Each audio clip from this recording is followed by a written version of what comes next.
Fire Radio. And we are up.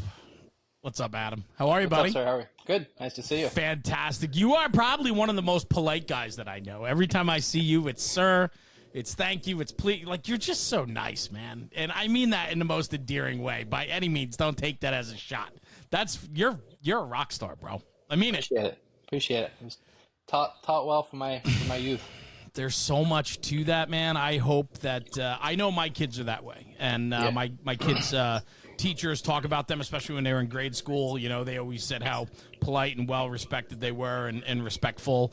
I think there's a lot to that, and I think we need more of it. So I'm glad, and those are the type of people I like to be around. So Adam Mills, 16 years in the fire service, 8 years with Hampton, New Hampshire. Excuse me, I'm fumbling over my words. It's just fun to have you here, man. You and I have known each other for a few years now. We met through training conferences online. You work with the guys at the tribe over at Fast Rescue, and so on. And so I've really gotten to know you. I see you at a lot of conferences. We've had a lot of great conversations, but it was just long overdue to have you on the show. And then I was literally just saying to you before I hit record, I read your bio, and I'm floored by it, man. I love it. I can't believe you didn't know all that. Wow. I had no idea. The England part. And what I want to say is this, texting with you, you always ended with cheers or what have you. And I'm like, where is this guy from? I'm like, nobody talks like this, right? So I'm like, he's got to be from somewhere. So I was excited to learn a little bit about your story before we got on today, because I really didn't know much about you other than you are from New Hampshire. You work with FAST and, you're a career firefighter and medic, but I didn't know really much about your story. And then so I go online today, I do a little, homework like I like to do, just at least so I have a little base on what we can talk about. And I see you're from England, and you transplanted to the United States at 7 years old, man. I did. Wild. Yeah, I was. My parents wanted a better life for me and my family out in America. So my dad transferred with his job. He works for kind of a company alongside with Boeing. And we transferred out to Los Angeles area, and that's where I grew up until 24, until I came out here. So when did you come across the country to New Hampshire? I came across in very beginning of 2015. So you spent a lot of time in L.A. Yep. Just north of Los Angeles and Thousand Oaks, Oak Park. Yeah, so part of that bio, it talks about you being, going through the Los Angeles Explorer program, falling in love with the fire service early on, going into the forestry department, doing some of that, and then paramedic EMT in South Central and Inglewood. Like, bro, this is a colorful career. I'm really interested to go down this road tonight for sure. But first and foremost, I always wondered why a Northeast guy wore an LA-style helmet when you train and teach. You do a lot of teaching, a lot of instructing. Yep. And I'm like, this guy is always wearing the LA-style helmet. It's comfortable. I didn't understand it, right? And now, knowing your background, it absolutely makes sense. Yep. It's definitely, that helmet is something I've always looked up to. And, getting to wear it now is something I've always wanted. And I wear it just for instructing, obviously, because it's my instructor helmet, and it's nice and light. I can wear it without hurting my neck throughout the whole day. And if I destroy it because we get too hot, I buy a new one for cheap money instead of burning leather or whatever you want to say. No, I get it. I totally get it. But I love the story of it's foundational for you, right? When you put that on every day, it has to bring you back, I think, to your early days of being transplanted to LA and finding the fire service. Absolutely. It's, I've always, when I was younger as an explorer, my parents told me I've always wanted to be a fireman since the age of 4. We can get into that a little bit, but ever since I was younger, I started with the county explorers when I was 14. I always looked up to those guys wearing that helmet. I always looked up to those guys wearing those type of turnouts and stuff. And I wanted to be them. Wanted to be a fireman for my whole life. Like, where'd it come from, though? I don't know. It's just, it's something like I was looking up to. Like I said, I've always wanted to be a fireman. I just that's who I want to be like. And, I made mentors throughout that. And it was just something I've always, and I also like to be different. I don't like to look the same and be the same as everybody else on the fire ground, the drill ground. So, yeah. Well, I wonder, coming to a new country at the age of 7. Yep. you don't, what do you know? You only know what you've seen, right? So when you get immersed into a new culture, a new country, the fire service can certainly be somebody to emulate, right? Maybe, you know, and I'm just playing with it in my own head. You know, every little kid has their dealings with the fire service at some point, whether they go into the fire service or not. I think every kid remembers seeing their first fire truck, you know, and how important that was to them. Yeah. And I remember, I do remember when my parents took me to a fire station in Portsmouth, England, which is where I grew up until 7. I remember them taking me there and them doing some sort of drill. And all I remember is the mannequin that they rescued, and it was I called it, I guess, the dead man, or I called him the poor man. And I kind of remember that in my head after my parents told me that story, and then I guess that's where it started. So I just grew on from there. I wanted to be a poor fireman. man. The poor man. Yeah, yeah. So every time I see a mannequin, or every time I'm, you know, touching mannequins with the fire academy or at work and stuff, it always goes through my mind, poor man. So that's cool. That's cool. I always write things down that might be like the title, and it's just really interesting because that's a very early on memory for you. It is. That's you know, now today being a paramedic, you know, you're an EMT, you're a firefighter. Like there's so much there. Let me ask you this: I know Explorer programs, junior programs across the country are so important to the fire service. For LA to have a program like that for a kid like you that was seeking it, that was wanting it. Yep. I have to think that was just an incredible opportunity at 14 years old for you to really give you a chance to fall in love with it. Yeah, it was extremely incredible. Obviously, Boy Scouts of America put that on through LA County Fire Department. I was through Post 5 in Agora Hills, which was at 65 at the time, then moved over to 89s. Soon after that, I actually went over to LA City Fire Post 89 for a while, and that's where I kind of grew and kind of learned the fire service. I knew that department like the back of my hand, and I wish that happened for me. And we can talk about that in a little bit, why I came out here and stuff like that. But LA City and LA County definitely, you know, gave me what I needed, the foundation to teach me how I truly believe I am now from the people that I had as mentors back then. So it was definitely a cool thing. Well, definitely, and it's such an age of just being so, the ability to be impressioned by people at 14 years old when you're seeking it and you're looking for it, and then there's an opportunity through the boy. I love what the Boy Scouts stand for, and or Explorer posts that get involved with the Boy Scouts or sponsored by the Boy Scouts of America. There's just this, I don't know, expectation of values, right? And certain things that are just important to the mission. And I just think we need more of that, man. Absolutely. I love that. Yeah. I mean, you just saw it a couple of weeks ago, right? When we were up here in New Hampshire. Oh, yeah. I don't think, is that through the Boy Scouts of America? I don't think it is anymore. I don't think it is. I had to take some class, but I don't remember paying that much attention to it. But just something like that, what you witnessed, what I'm privileged to be part of, those guys put on and have those explorers through all of the part of New England coming up here. It's an amazing feeling to have been an explorer and then been in their shoes and now in my shoes and giving back what I can. And like I said, when you were with me teaching those people survival, I would hire a couple of these kids right now.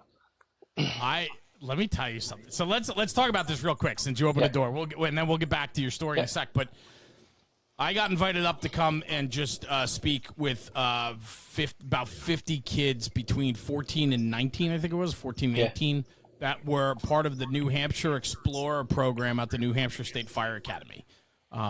It is a week-long program where they bunk in. They do PT, they do fire exercises, classroom, lectures, hands-on, you name it. And depending on how old you are is how much of what you can do, I think, right? It was like different stations and so on. But this is a week-long program where kids have to uproot out of their homes. They go sleep in the barracks. No cell phones except for, I think, nighttime they're allowed to have them for a little bit or something. I think so, yeah. But they disconnect from reality and go all in on the fire service. And it's taught by an incredible group and mostly all volunteers that are willing to give their time back to educate these kids. And this program, man, I was so honored to be asked to speak with them, and I did the one morning. I brought my daughter with me, Lily, and we did a little back and forth, and it was fun to watch the reaction of the kids with my daughter, Lily. That was cool because Lily's 16. She's the same age as most of and there were a ton of girls in the program, too, which I thought was really cool. Awesome. But then we walked the training grounds in the afternoon, and we're watching these kids go through different exercises, stretching lines, forcing doors, throwing ladders, you know, and then you were working the whatchamacallit, the RIT, the survival. Yeah, with the maze, for lack of better words. Thank you. Yeah. And and just like trying to come up with it, I couldn't think of it. And so I'm watching, and I went in with you, and we're watching on the cameras, and we're watching them go through. And you had the older kids, I think, at the time when I was there. Yep. Those kids were powering through that mass confidence maze. That's what I was looking for. They were powering through the mass confidence maze, and they had low profile, full removal of their packs. They had beams to go through, loose, soft floors, tight tunnels. Like, this was no joke, man. And then what I loved about the program is then you guys worked with them when they came out and let them breathe through the rest of their bottle and took that bottle down to 0. When they took their last breath, you opened up. Yep. That was something I was taught a long time ago, and that made sense. It clicked. I was like, this makes sense. This is how we should be training. We shouldn't just, you're coming out, take your mask off, cancel your Mayday. We should make you feel every second and every last breath that you can take out of that bottle. When your heart rate's high, when you're breathing fast, when you're hot, because it was hot that day. Oh yeah. And that's how I train. That's how I train the firefighters I train with, and how I train personally. And giving that to them at their age, that's why I was like, hey, you want a job? I can get you a job. I know you're 14, but we can make it happen. So foundational, like what was given to you and what you were exposed to at your age. You're now giving back to the same type of program, just on a different coast. Yeah. And I'm telling you, man, the impression that you leave with those kids, they just can't get enough. They can't. It's not only me. I mean, it's everybody you saw there. They were very. It blows me away. Like, going into it, I was like, all right, we'll see how this day goes. And overtime's up the wazoo right now at work. So I was like, I want to come back tomorrow, but there's a lot of overtime. And I was disappointed that I couldn't come back the next day. Honestly, after that first day, I was like, damn, like, these kids really, that's when you and I travel and surround ourselves with like-minded individuals, and that recharges our batteries. That recharged my battery up teen amount on that one day, just to see kids like that, because we have recruits now that I don't know where they come from or why they want to be firemen. And then seeing that, it's like, okay, there's some chance here. Imagine if the recruits that we're getting, these people that are looking for something, right? And they end up in the fire service. Imagine if we could give them a ground floor view that, like, these kids got, to expose them to what it is prior to getting there. Yeah. Right. And I mean, you could, a written test, interview, the CPAT or the physical agility test, right? Wherever you're from, those are just a very minuscule glimpse of what this is about. But a week-long program where you have to be dialed in and you're getting put through the paces and being held accountable, that would weed out the process very quickly, I think, for a lot of people.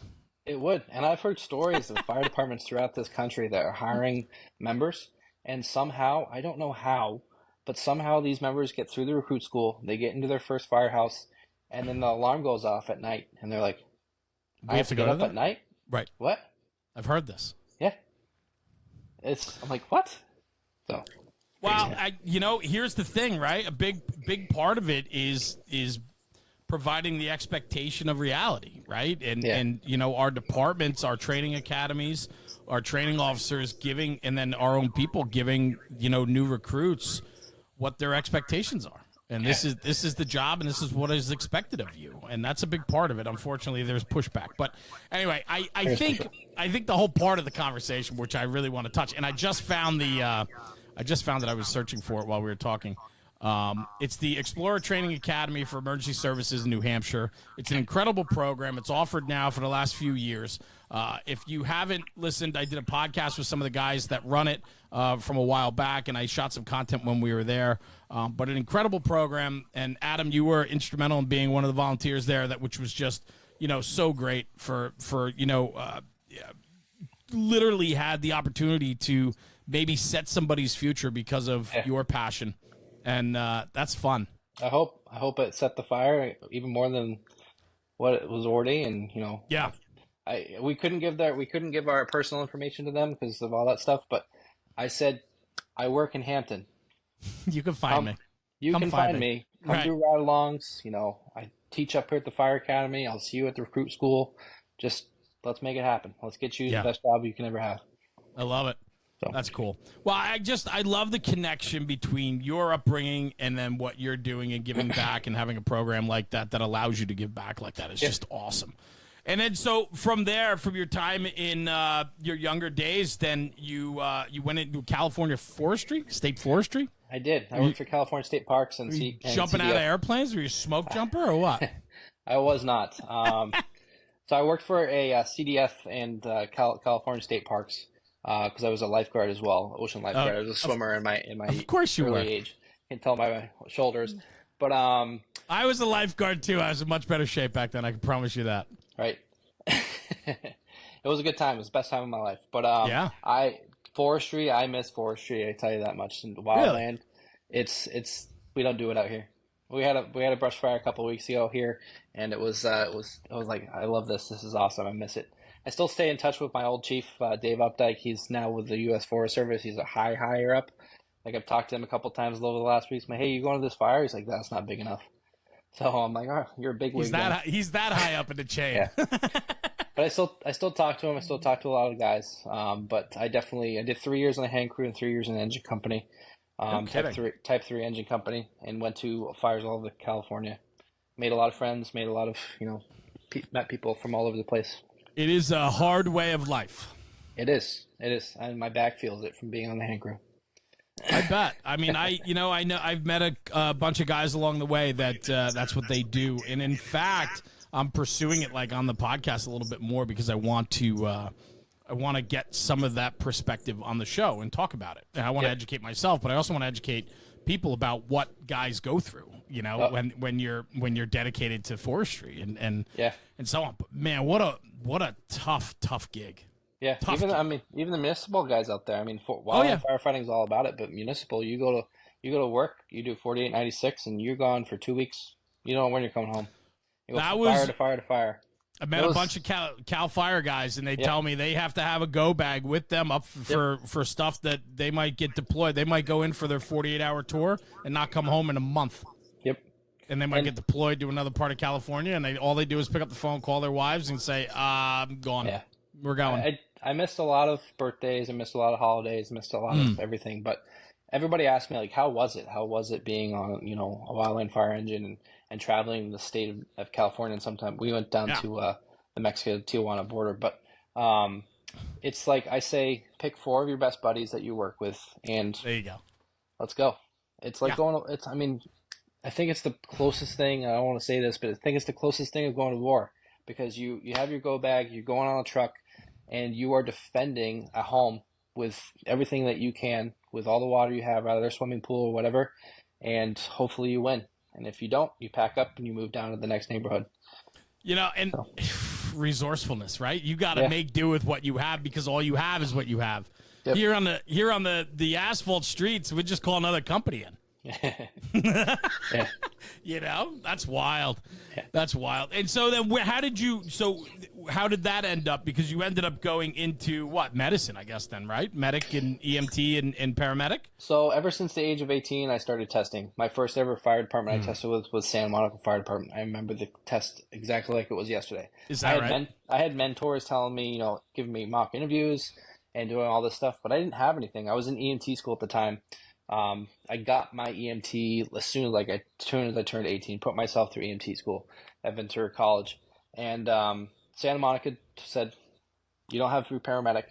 You don't have any fire experience. You don't have your fire science degree. Come back when you have all this stuff. Like, Okay. And then I kept testing. I kept Right. testing. So I put myself through paramedic school, put myself through college fire academy. I got the fire experience with California, Wildland, and I was just doing everything I could. And went to Well, it's a paramedic way of school. life out there, right? Like you It gotta, is. if you want to be a career firefighter, you're gonna need your paramedic, Yep. right? I mean, it's just kind of the way it is. Yeah. There are Yeah. a lot of paramedics out there. Right. And put myself through paramedic school in Santa Barbara, and got hired with Gold Coast or AMR at the time in Ventura County, and that was actually a big um, check for me because I failed. I failed as a paramedic.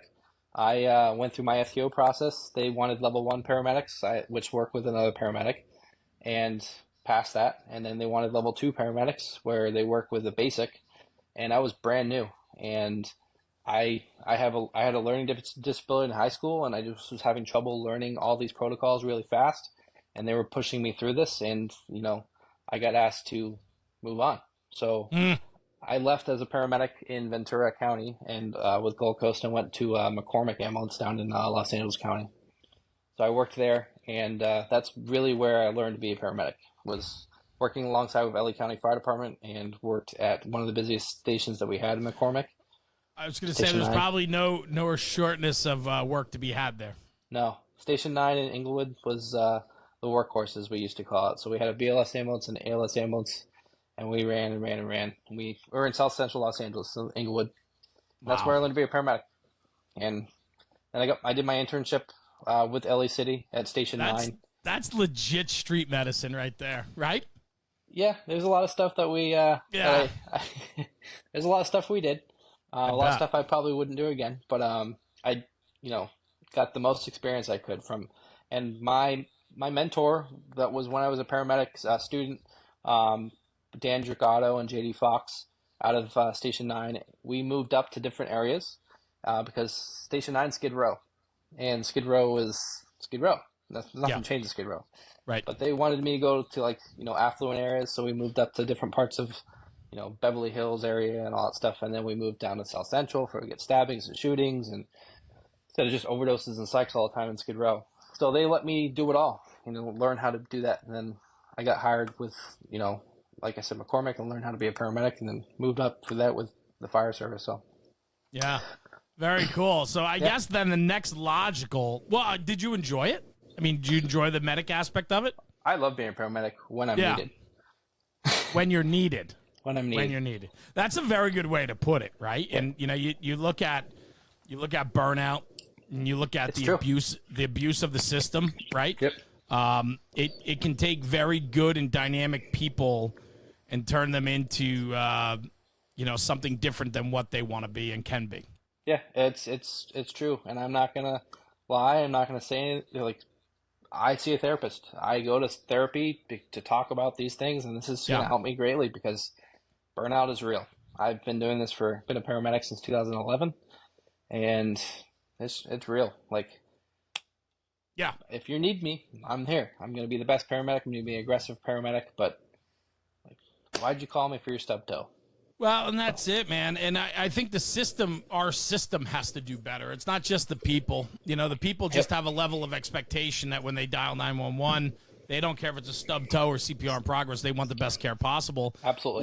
What our system needs to do is get in tune with our people and understand that our resources need to be deployed correctly. Yep. Yeah. Yep. It's a And- very and- big part of it.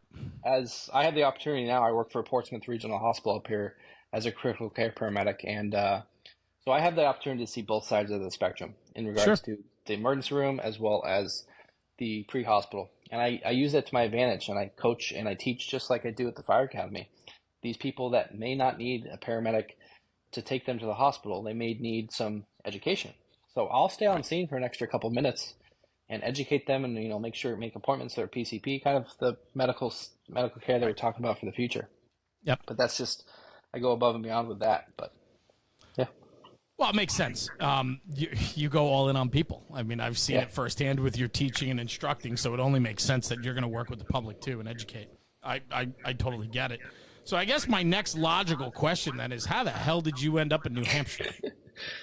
Well, like I said, I was trying back in California, and it was about 2012, 2013. I was going through processes with large departments, Kern County, LA City. LA County wasn't hiring at the time. Um, Anaheim, Orange County, all these other places. And I was either doing really well with tests and getting put on the list and going through the backgrounds and stuff, and then they would freeze because of the hiring process with budget, and then I would get a letter saying, "Hey, we're frozen for the next 6 months and we'll re-up," but after 6 months they got to retest, or I wasn't doing well on tests and I was just getting recycled type thing. But the straw on the camel's back was really Kern County and LA City Fire Department. They, like I said before, I knew that department, LA City Fire, like the back of my hand as an explorer, and I tested with them. I tested really well. I got band 2 and was ready to go through the fire academy. And the new mayor at the time got in office and revamped the hiring process to make it equal opportunity. So that was the straw on the camel's back for me personally. Yeah. If I waited, I would probably be on the job out there. But if as you do know me, I'm the type of person that like, I want it now and I'm gonna get it now type of thing, or work for it now. And I came out here to see my best friend, Ross. He lives in Boston. And I fell in love with the area. It reminded me of England. And yeah. I met my wife, Rebecca. Yeah. And, well, then that's it. You ain't going back. Yep. So. That's awesome. That's really cool. What's really interesting to me, and I think it makes absolute sense getting to know you, is your determination. And like you just said, it was like, I make up my mind and that's it. And, I think sometimes that's important. And you can look back and you can look at what it could have been, but why bother when you have everything in front of you, you know? And, I'm a true believer in everything happens for a reason. And if I would have waited, all of my friends either left Los Angeles and California, and they've got out Texas and Arkansas and Colorado, or they waited and my good friend Braden works for the LA County Fire Department. He just made captain. Nice. Does it kick me in the ass type a little bit? Like, if I would have waited, could I have been there? But I don't know. You don't know. Yep. You don't know. Could have got hit by a bus, man. Yeah. Right? You don't know. Absolutely. Yeah, I agree. So that's cool. So 2015, then you're now in New Hampshire, and it reminds you of home. And that's pretty cool, man. And so how did you? What then? You just started to test around New Hampshire, the northeast area, and ended up in Hampton. I quickly found out my certifications in California didn't cross over out here. Now, yikes! So my California Fire Warden certs didn't cross over to Pro Board is what we have out here. So I'm transferred with AMR. Worked in AMR Manchester, and met a lot of those guys that I teach with at the Fire Academy as a paramedic there. And then they kind of guided me of how to get where I am now. So I got hired with a small little call department as a paramedic, and they put me through Fire 1, Fire 2 up here, which I had to go through again, which is fine. And then got hired with Northampton, which is just south of Hampton, north of Hampton, where we're currently. And I just wanted it a little bit bigger and busier, and was there for a year and a half, and then came over to Hampton. So I've been, Nice. And Hampton's kind of a smaller department, though, no? Yep, 2 fire stations. Perfect. 12 firefighters on a day, including a fire alarm operator, dispatcher, and then 5 admin that work admin shifts. A lot of history in that department. A lot of history. Yep, a lot of union history. A lot of like our presidents in the past with the union have been a part of the IAFF down in Washington D.C. So a lot of union history, but a lot of fire history as well, in regard to jobs, in regards to the beach. We're right on the Atlantic Ocean, right at the border of Massachusetts, so we get all those wind-driven fires, and there's no stopping them. It's kind of like a wildland fire. Giddy up, yeah, absolutely. Well, you said you had a brush fire the other day. You probably got all giddy. You were like, here we go. I like this, yeah. We did. That one came in as a legal burn on the beach. You break out your yellow coat and your high boots, and here we go, right? Yeah, let me get a rake. I don't need a line. I need a rake and a shovel. Yeah, it was quite funny how everything went down with that call. I was like, hey, can I just do my thing? Like, you're good. Yeah, right. Yeah, go ahead. Let us know when it's out. Yep. Yeah, that's cool. Bro, you got to have fun, man. You got to enjoy it, you know? And with the colorful background you have, to be able to apply that, in today, I mean, that's just fun, man. That's just fun. So where did the this love and passion come from for training? Was it because of your early days with the Explorer Post and the mentorship that was given to you? Yeah. Like, is that because? Listen, everywhere I see you, you're training and you are hands-on. And if you're not, I've seen you in the front row or standing in the back of the room listening to whatever's happening. And so I know the one thing I do is I watch and listen a lot. As much as I talk and I'm out front a lot, I also take it all in. And I really understand where most people fit in and who they are. And I've watched you for quite a while, and I was always impressed by your work demeanor and ethic on the ethics on the training ground, your work ethic, and so on. But you had this way about you that, like, you have this charm about you where, like, you it comes through. Your passion and love for what you're doing comes through in your delivery. And so when you're working with your people, especially like with fast rescue and doing firefighter survival and firefighter packaging and removal and things like that, watching you put your skill set against your boyish charm, as weird as that sounds, there's just something about it. And I think that's how it resonates with people that you're working with and teaching with. And I think it comes through very authentic. And so where does all that come from you? I mean, as an explorer, I was kind of a leader, if you want to say, or an informal leader, and taught a lot of the younger explorers. And then when I got hired with the California Department of Forestry, we taught a lot of CPR courses, and my fire chief, Dave Updike, really kind of mentored me to teach CPR and community reach out and stuff like that. I've always been of the mindset is, knowledge is power. Yes. Aaron Fields says it best, and I love this quote, is knowledge is power when shared freely, but when it's lorded and hoarded, it can be decisive and destructive. And that's a true quote that I always love to say, because I truly believe in it. Yes. You can't learn enough. This job with being a fireman, you can't learn it more than enough. And just being into it and learning it, becoming a master at it, and then teaching it.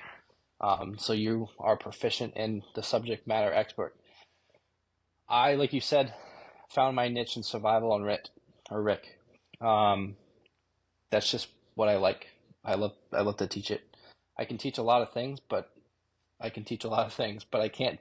I love RIT and survival, and we're having the opportunity to work with Fast Rescue Solutions and being able to travel with them and teach them about teach people about the fast board, as well as all the different techniques and movements that we do teach that Eric Allen came up with through his knowledge through the fire service, as well as what he's seen throughout his career.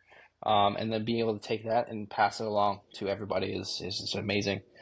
So it's a great opportunity to be able to be part of that tribe. You were into it though before you got hooked up with Eric and the crew, right? I was. The tribe. Yep. You were. So that was an important part of training and learning for you, was firefighter safety and survival. Yep. I mean, I'm a student, like you said. I take classes myself. I go to Bobby Eckert stuff. That's where I met Chris Simpson, who's part of the tribe with Fast Rescue. Sure. But I'm a student of the craft. I take classes still, and just being into it and having a love for the job. And again, another quote: "Don't just be on the job, love the job."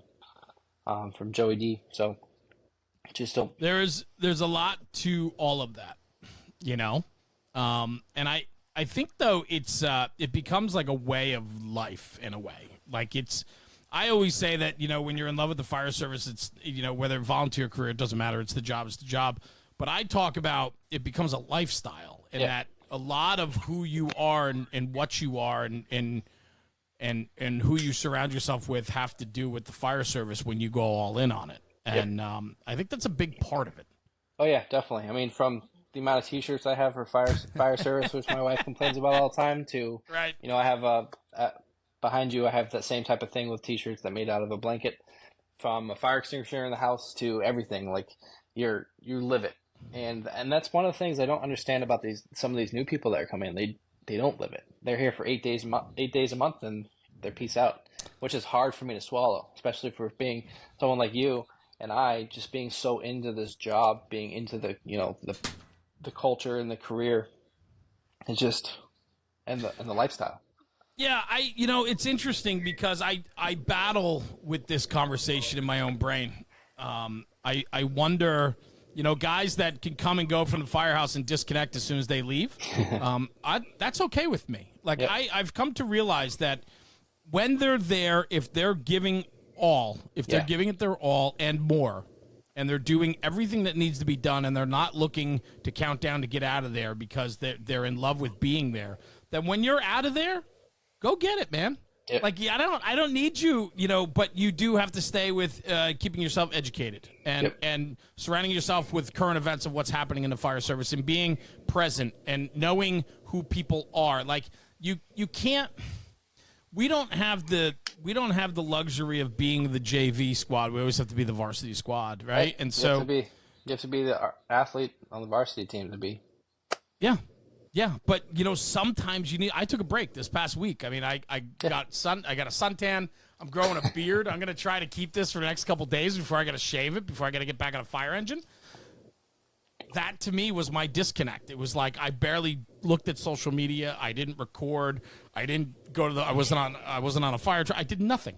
Yeah. I totally disconnected. Hung out with my family. Went to the Foo Fighters concert. Went to the beach for a week. Like, just enjoyed life, right?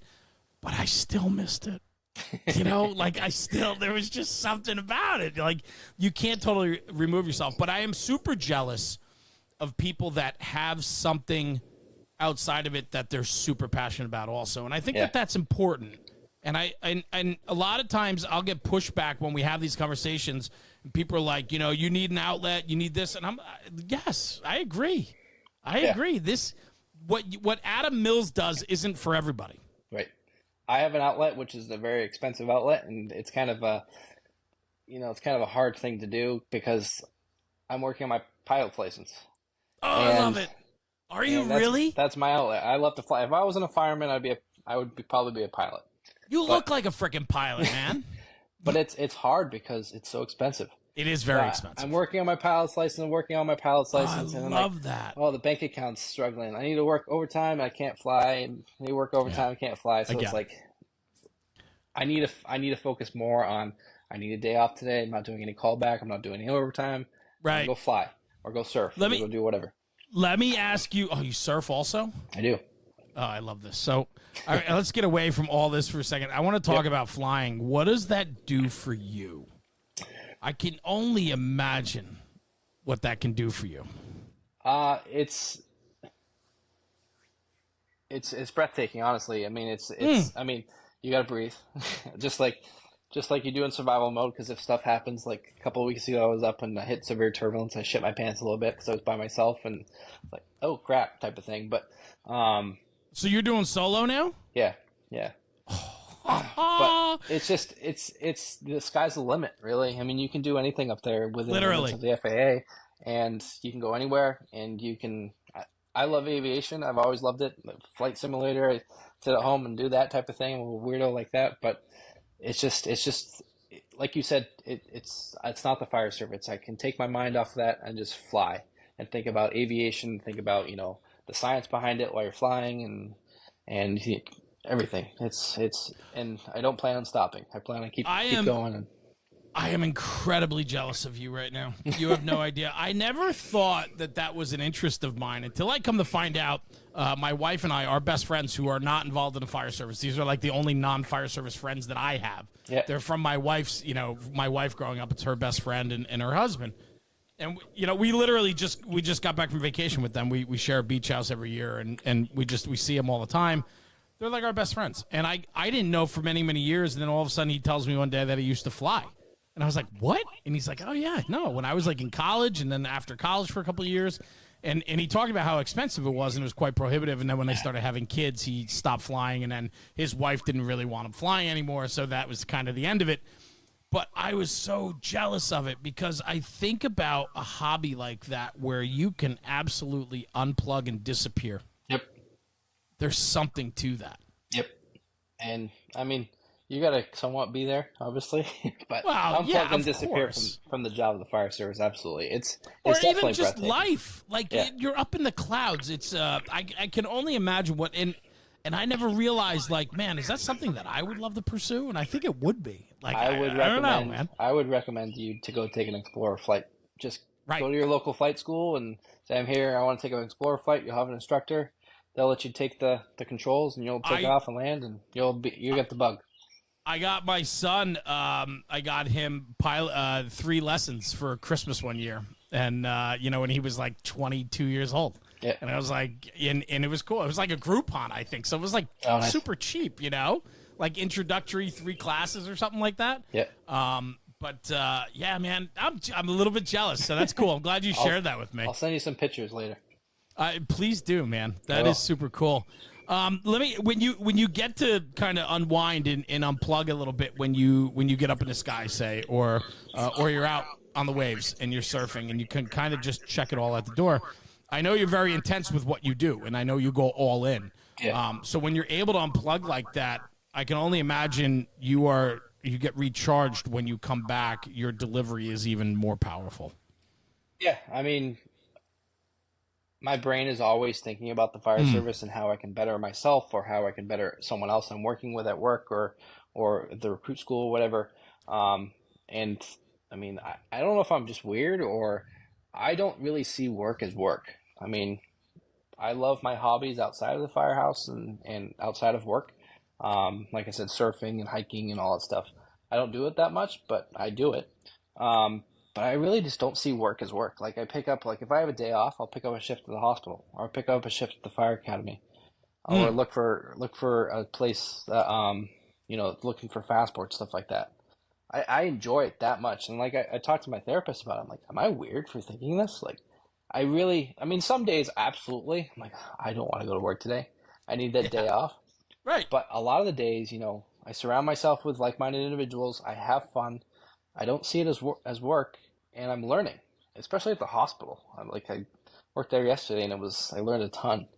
And I've been, doing this for a while now, think I would see a lot of stuff, and no, I still learned stuff yesterday. So I don't know. There are a lot of people that are very jealous of this conversation because, you enjoy what you do. Yeah. And it shows, I do. and you never work a day in your life when it's something you love, right? Like that whole thing. But there's something to it. But the other aspect of it, too, that I really like is you stress that even yesterday at the hospital, you learned something. Yeah. I didn't realize that until just a few years ago, how important it is to continually educate and teach yourself and to learn on your own, like figuring things out and learning. I just, right when you think you have all the answers, you don't. And you have to be humble enough to know that you still have the ability to learn. Yeah. I mean, I'm fortunate enough to work for a fire department that gives us what we call pro time. Every year we get 36 hours of pro time, so it's education that's paid for. Oh, okay. And they either pay for overtime or they pay for the course. And every year I've used my 36 hours like that for courses, not overtime. And I go take them out. Like I run out of time. Like I've already run out of time this year, because I leave on Wednesday for Texas because I'm going to take hazmat specialist, and it's just I can't get enough. Like and some people right, wrong, and indifferent are like, you shouldn't be doing that in your own time. Like, I'm gonna go take the course. Yeah, says who? I'm gonna go take the course. I'm gonna learn. That's what I never understood. Right. Yeah, I can't believe you do that on your own time. Why wouldn't I? I enjoy it. But I'm going to Texas and going to Teeks to take hazmat specialist and hopefully bring back something to my hazmat team. So. Oh, that's cool. Yeah. Good. Enjoy that. So then I have to figure out then, or I have to understand then, when you got mixed up with Chris Simpson and then you discovered Fast and what they're doing and how it's so much more than just a product. I mean, it's a way. It's a way of life, if you will. Yep. It really is getting to know Eric and Sam and Chris and the whole Chief Horst and all you guys. Yeah. From very early on when we started National Fire Radio, I saw tremendous value in what Fast Rescue Solutions brings forth, and I call you all dear friends. Incredible to be a part of that. It's amazing. It's a blessed, amazing opportunity to be part of it. What is it about not just the program and the product, the program and the package, but there's so much more to it. I mean, when I look as an outsider looking in and getting to know you guys, there is a tremendous sense of jealousy that I have looking at the commitment and the passion that you all have for the mission, Yep. but also the people and the team, the tribe, as they call it. Damn. Yeah, the tribe, as Eric calls it and Sam calls it. There's a book, I'm blanking on the author's name. It's an amazing book called The Tribe. I read it. I love it. And it's just bringing these members from all over the country and the world and being part of the same mindset, having the same beliefs, having the same culture, and having the same opportunity to teach individuals and teach with. We don't teach at, we teach with, and that's a big thing I do. And we all do it in FAST. But, having all of that together and being able to send out a message all together of we are FAST and we are going to change the fire service and make rescue fast. Whether you use the FAST board or whether you don't use the FAST board, right? Some people, Chief Horse says the best. Some people aren't FAST board people. That's fine. No skin off my back or our backs. But if you see the value in the FAST board and you see how it could be used in rescue for firefighters as well as rescue in everything that we do, as well as EMS. I'm trying to, do a lot of stuff with EMS with it because we move someone while pacing them on the FAST board down a ladder. But just being able to utilize that FAST board or utilize the skills that we give you, whether it be firefighter rescue CPR or any of the other techniques and moves that we teach, is just an amazing opportunity to be part of that tribe and all teach that same lesson. So I think that's why, we're all, even though we're work small departments, big departments, you have Pags that works at FDNY, you have Dan McCulley that works in Boston, you have, Billy that works down in Florida, and all these guys that work everywhere, these bigger departments or smaller departments like myself, we don't care. We're all teaching the same thing and, pushing the same message and teaching with and, making new friendships and, networking throughout the country and the world. So it's an amazing opportunity. I think I think the other thing too is like you watch guys from all over. So many guys are not coming from good places. Their fire departments just don't have a great culture. Their companies don't have a great culture. And I think what I find is when I watch the tribe come together and I watch you guys, I'm like, this is the best fire company you could possibly work for. I mean that, right? No, especially at FDIC, when you see all those amount of people that come down the hallway this past year, I was like, wow, this is awesome. I want to ask you, too, because the mission is everything, right? Yep. The people, of course, the tribe matters, but it's the mission. You guys have single-handedly changed firefighters' safety and survival in the American Fire Service over the last few years. Yep. I absolutely believe it. There is a movement behind it, and it is so cool to watch Eric and all the guys with their hands on get out there and roll around and teach and show, and it is just so well received. Yeah, because it's just so good. Yeah, it is. It's great. It's great to be part of, but it's even better to kind of, like what you said, stand back and see how people are taking it and looking at these people absorb all this stuff in like they're a sponge. And then, every single one of us in the tribe, when we teach, I'm there to learn from them as much as they're learn from me. I want to take something away from that group or those members that we're teaching that day, as well as what they can take away from us. And, I've taken a bunch of stuff back to my job, or just myself as an individual of what I've learned. But it's a cool thing. You said it best, right? Aaron Fields, right? We can't hoard the information for ourselves. And, and I think that is one of the most important things. And we were talking about it before. Not everybody's going to go out and further their education on their own time or go to conferences and live the life that you live the life that I live.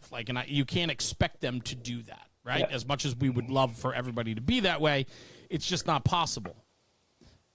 But, man, do we need them to be in tune with what's happening, and we have to be able to provide information, and we cannot keep it to ourselves. And when you go to these conferences and you go to these different training events and you meet these different people from all walks of life, large departments, small departments, and you teach and train with them, we get filled up, right? I mean, literally almost every weekend we're getting filled up with information. When I do this podcast, I get nuggets from this. If I'm not sharing this, I'm doing it wrong. Yeah. Same with you. Yep. The amount of knowledge and experience that you're getting while you're out there teaching and training, if you kept that to yourself, you're not fulfilling the mission for what this is all about. Yeah. Yeah, I've taken, I forgot where I learned this from, but I'm going to, this year, in November, I will be bringing as many people as I can to Joey D. The people that don't want to leave New England, or New York's not far, but don't want to leave New England to train, or don't want to leave Hampton to train, or New Hampshire. I'm going to try and take them down to Joey D and get them exposed to what we know so they can get that bug. They can be like, let's go. Let's go to Texas. Let's go to firemanship. Let's go to all these things. There is something about getting kicked in the teeth on the training ground, and when everybody's getting kicked in the teeth at the same time, it breaks down the barriers and then builds each other back up. Yeah. I think part of the problem with conferences is the stigma that guys might not feel adequate enough because they're going to be put on the spotlight when they go there. Yeah. And instead of understanding that this is a place where you could truly learn at the right way, where people are there because they want to work with you and make you better, and you might not have the sharpest skills, but we can help you with that. Yep. I think a lot of people in the fire service are afraid and intimidated to put their own skills to the test because so many ride in departments where they don't have to do it every single day and they can hide. It's a very real and live thing, my friend. It's sad to say that.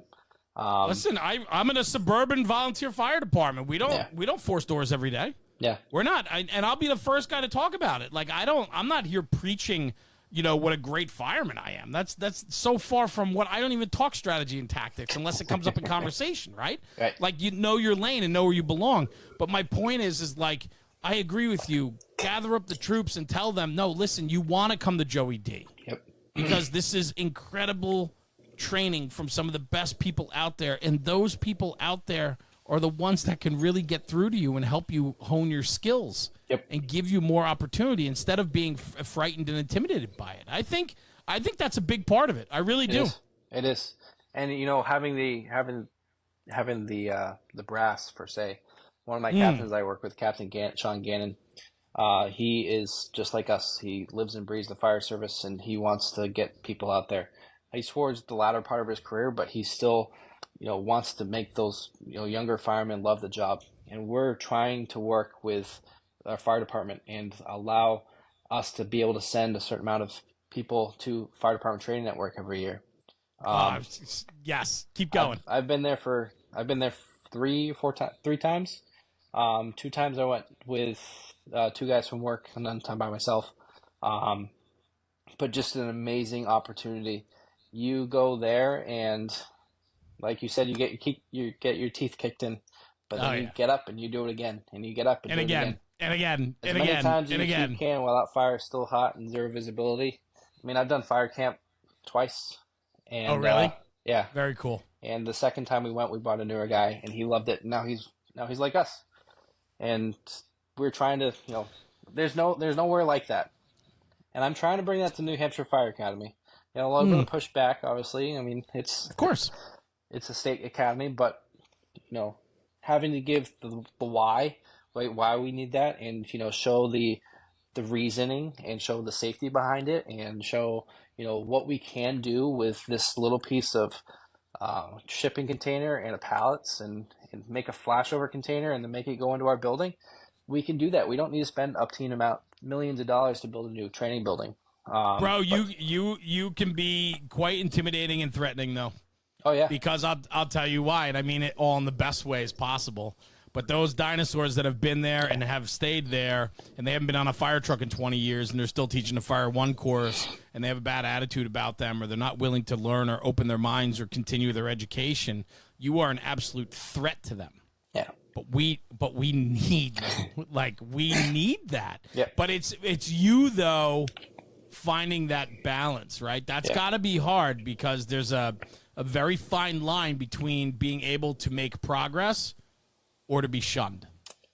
Yeah, and like I said, I'm the type of person that was like, let's get this done, let's get this done now, Yeah. and to Patience, my man. yeah, Patience. to have Yep. things not happen overnight, which is a very real thing in the fire service, as you know, what really affected me a long time ago. I realized that, so I had to kind of be able to resonate Yeah. in that type of thing, but keep pushing that envelope. And like when I took Basil Ingram's class in Florida 4 years ago, he had that bullseye on the screen, and it Mm. was the have the bullseye on your back.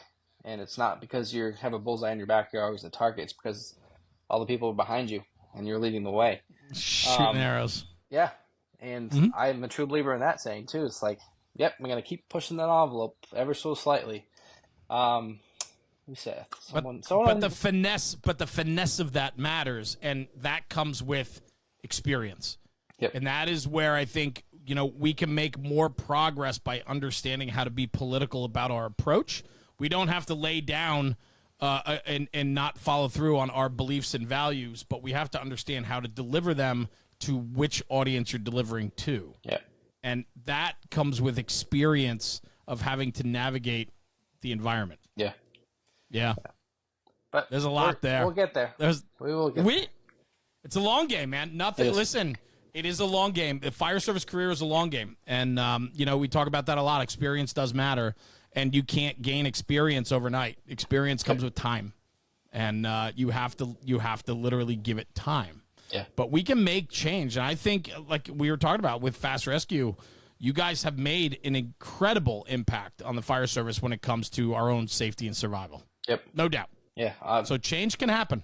Yeah, and having the opportunity, to travel in both America, I've been able to go to Poland, the country cool. Poland, and That's having cool. that opportunity to teach those firemen out there, they do things completely different from what we do, and having to learn that on day one when I got there, I'm like, oh, okay, but just having that opportunities and being able to reach that caliber of being able to teach those members and learn from them, it was an opportunity. eye-opening. Yeah. And their hospitality was out of this world. Did you think at 14 years old in your Explorer post in LA County that you would be where you are? How old are you today? I'm 34 on August 8th, so 33. Did you think at 34 your fire service career would look like what it is today, with the people that you run with, the places you've been, the opportunities, and the amount of people that you've been able to affect? Absolutely not. It's pretty wild. Yeah. I thought I was going to be on a LA City or LA County fire engine working wherever, but not where I am now, obviously. And teaching and being able to do what I can. It's like life's amazing in regards to being able, everything happens for a reason. So do you ever take pause and go, this is pretty cool? No.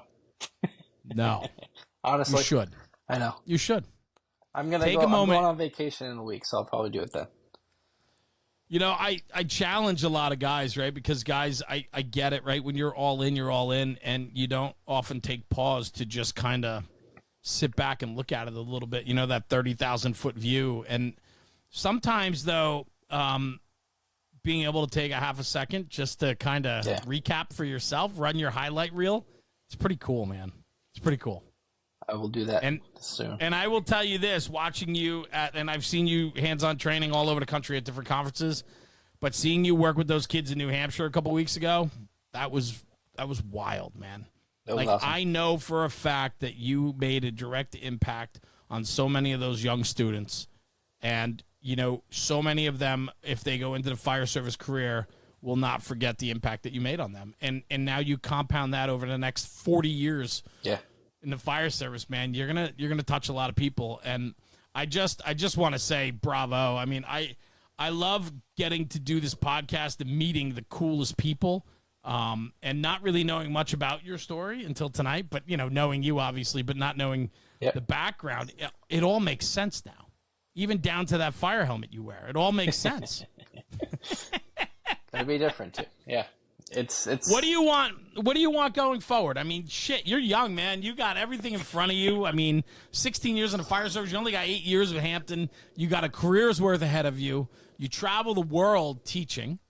You're mixed up with this crazy tribe out of Philadelphia. Like, what's next for you, man? What do you want? I'm looking to promote. I want to promote so I can be that formal leader. I'm an I love informal that. leader now, but I don't feel like I need bugles to be that leader, but where I work, we do, just to have that much more say. But looking to promote, and I don't know where that will take me in regards to my career. Hopefully, have a good crew and have a great department to work for, and have fun, enjoy it, because everybody says all my mentors say it goes by like that. Done. Yeah. So just Yeah, and I have do that know. pause, and I guess I need to take that pause and reflect and Yeah. look at that, so that Part of it. time doesn't go by like that. So Yeah, definitely, it's part of it. I think the one thing that I love, and I like talking about this, is we need the right people at the table. yeah, And you're right. Sometimes you do need the shoulder brass to allow you to have a seat at that table. yeah, Some departments you can affect change as a firefighter because they allow for that in that culture, but some departments don't have a culture like that. Yeah. And the only way you have a say or you can shape the future is being at that table. Yeah. And you're only allowed to be there when you promote to get there. Yeah. And so we need our good people as much as we need great backstep firefighters. We need better officers, and it usually comes from those great backstep firefighters. Yeah, and then just continue training in regards to learning, and going from there, getting as far up as I can with training and giving back, and maybe running a training academy one day. Who knows? I love that. Love to do that, but it's definitely a long road ahead, and I look forward to the rest of my career in regards to that, and hopefully learn from something every day, and give back something every day as well. So, Awesome. Where are you going for vacation? going to London. Oh, look at that. Are you from? I read that you're from Portsmouth, right? Or Ports. How do they say that in England? Because I know how they say it in New Hampshire. It's Portsmouth, yeah. It is Portsmouth, even though it's Portsmouth. I was born in Southampton, where the Titanic left from, but I grew up in Portsmouth. So, okay. But Okay. we're going down to see family, and then we're going up to London to actually vacay. That's fantastic. How long are you going for? 13 days. Nice. Enjoy. We were going to go to France, but then I realized it was the Olympics and everything's really expensive, so we're not doing that. Yeah, expensive. Security's going to be everywhere, and it's just not. Yeah, I get it. I totally get it. Yes, sir. Well, brother, listen, well-deserved vacation, I'm sure, to kind of just check out from life for a little bit between your hospital job, your fire job, your paramedic job, and everything, teaching and everything else in between. But well-deserved. But I just want to say thanks for joining me on the show, man. It goes Appreciate so fast, it. the time. I like to keep this to about an hour just because it's an easy listen for people. And you always will have an invitation back anytime you want to talk about something, man. Just give me a holler. I'd love to have you back on. Adam Mills, man, well done tonight. It was absolutely a absolute pleasure having you on the show. Appreciate it. If people want to reach out, because I know you love talking shop, I know that you're affecting change in a lot of people out there. How can people find you? Where can they reach out to you? I'm on Instagram. I'm on Facebook. You just look me up by my name, or I have a training Instagram called Seacoast Fire Mills. But then you can get my phone number if you want it. Get it. So cool. All right. Good. Adam, thank you, brother. I appreciate you joining me, man. Enjoy vacation, well-deserved, and spend some time with that beautiful wife of yours, man. Thanks, and sir. Yeah, hang out right here. Don't go anywhere. I'm just going to sign off the podcast. I'll come right back to you, man. Appreciate it. Right on. Guys, thanks for tuning in for another episode of the National Fire Radio Podcast. Always a killer guest. I'm the luckiest guy in the fire service. I get to hang out with some cool people, get to share their stories, their bios, who they are, the impact they're making on the fire service. Adam is no different than anybody else we've had on. A killer in the training space, working for Fast Rescue Solutions, State Academy, and everywhere else in between, man. Check him out, Adam Mills. Check him out on social media. And do me a favor, a lot of great nuggets tonight. I took a lot of notes, a lot of timestamps that I want to clip up because there were a lot of good one-liners here. And this is what I like to do, and this is what I like to say at the end of every episode. Take this conversation, take it back to the firehouse, and talk about it, because when we're talking about the job, we're always making the job better. I'll see you at the next one. Jeremy, National Fire Radio.